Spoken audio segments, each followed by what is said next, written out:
None of us had a clue what was going on that morning. It was just business as usual.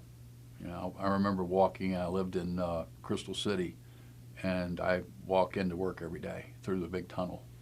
And I walked in, it was a beautiful, crisp, clear day, cool, wonderful day because it had been hot before.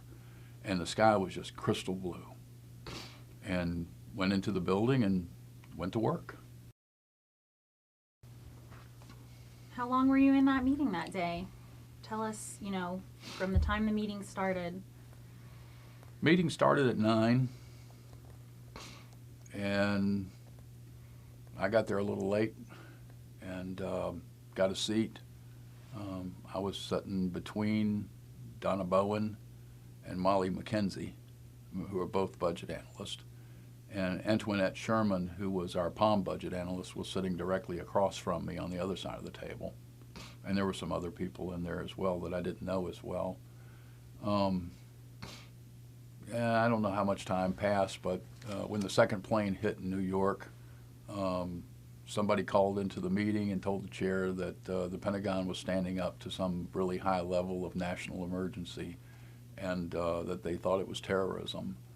And the host for the meeting told everybody to hang loose. He was going to go see Joel Hudson, the OAA, and find out whether we all needed to go back to our workspaces or whether we should continue with the meeting or not.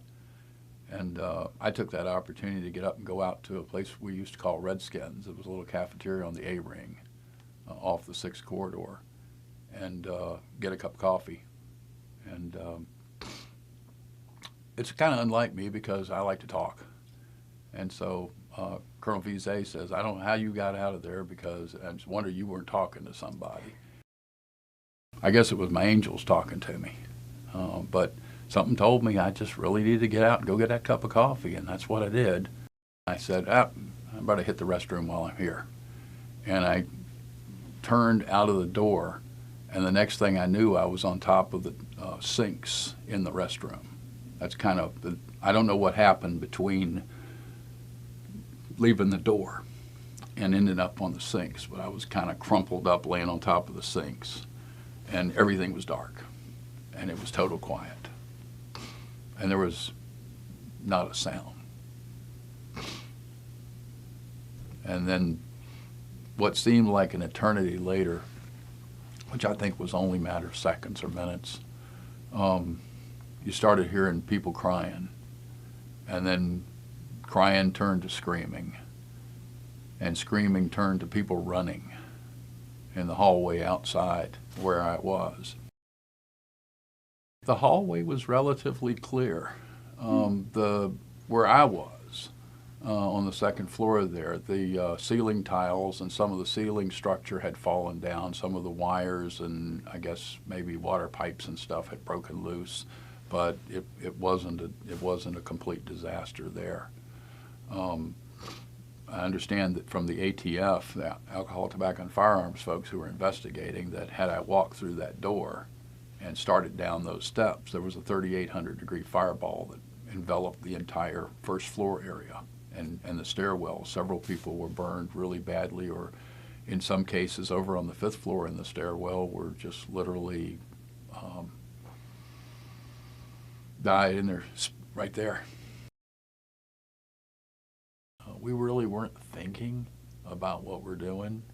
It was just like, go get that next person, go find somebody. And if you hear anybody, or you hear it, stop and you hear anything at all, dig in the pile and see if there's somebody in there. And no one should ever see anybody who's really badly burned.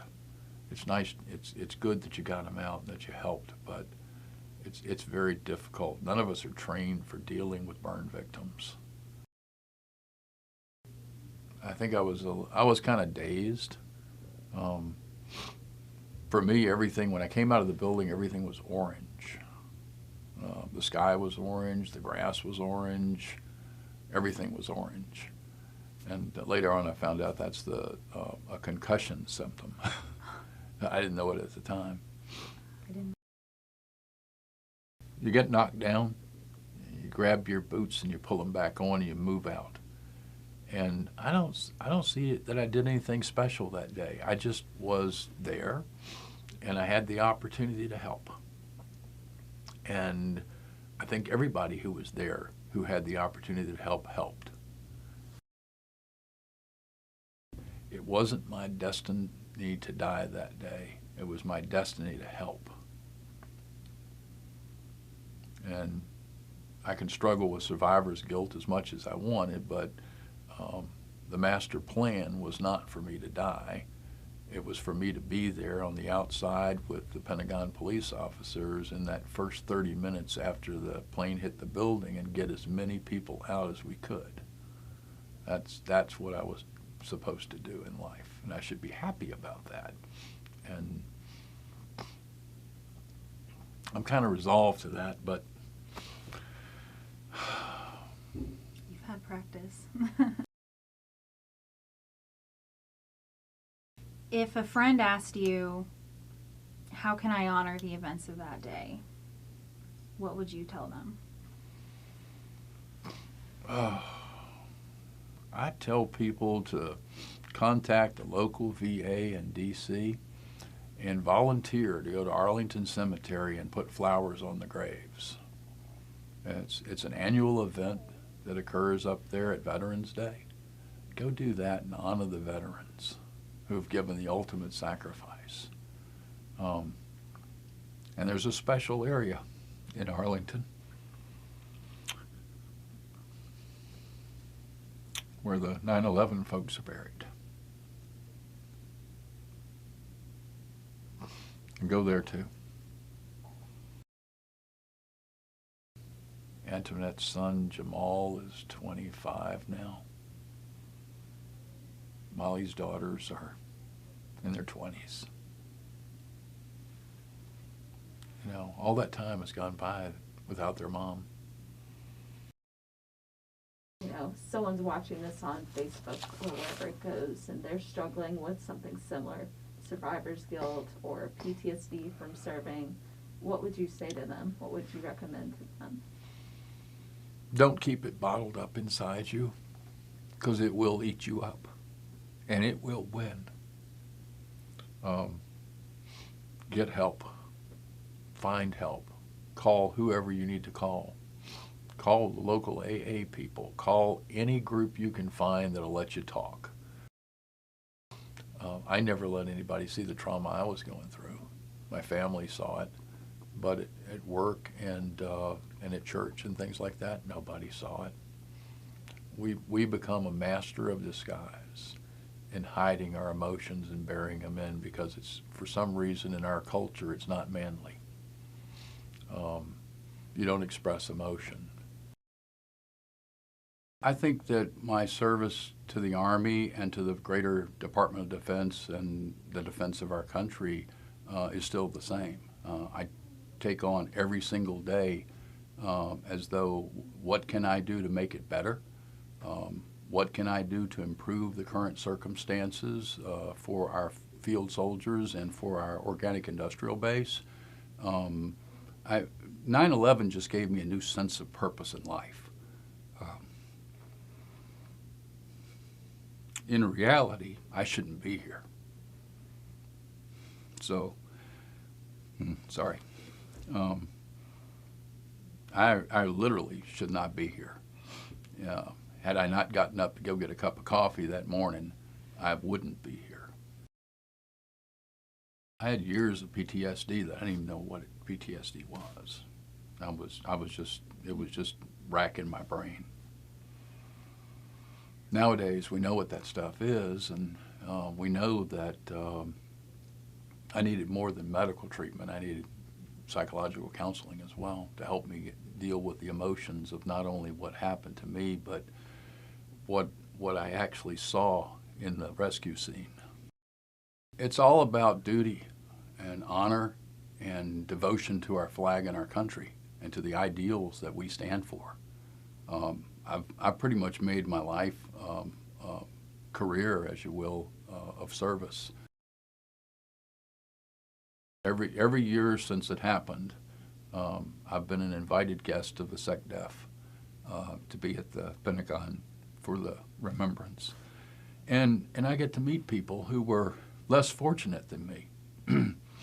My injuries were very superficial. A lot of bruises and some cuts from flying debris and stuff like that, physical injuries, and some more mental stuff and trying to deal with the survivor's guilt thing. But on 9/11, I meet people who were severely burned who survived. And I get to talk to them about how life is for them today. And it gives me a little bit more purpose and drive when I get back, and I try to dedicate each day to making sure that no matter who it is, I try to positively impact somebody's life. That day, it was a matter of life and death as to who happened to be where. Every time I read about something where some unit got hit and a bunch of people died, but a lot of people survived, I know exactly what those survivors are going through in their head. You know, why me? Yeah, I just want to make sure I had the accurate count of how many people were on there.